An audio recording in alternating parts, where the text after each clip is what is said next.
নমস্কাৰ বন্ধু বান্ধৱীসকল, good morning. আৰু আজি ৰাতিপুৱাই আমাৰ গাঁওখনৰ পৰিৱেশটো অকণমান দেখালোঁ আৰু আমাৰ ঘৰৰ পৰিৱেশটো অকণমান দেখাইছোঁ।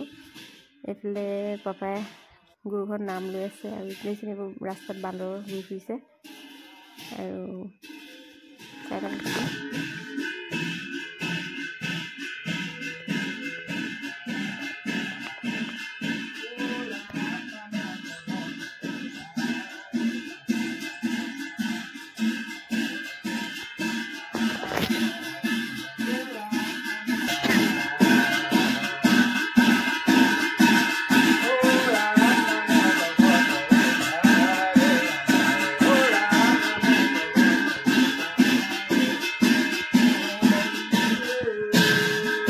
কিমান ধুনীয়া পৰিৱেশ দেখিছে আমাৰ এইফালে ৰাতিপুৱাতে। আৰু এইফালে মায়ে ভাত বনাই আছে, বহুত সোনকাল হৈ আছে। আৰু এইফালে ভাইটিয়ে ব্ৰাছ কৰিছেহে, মই আজি অকণমান সোনকালে উঠিলোঁ।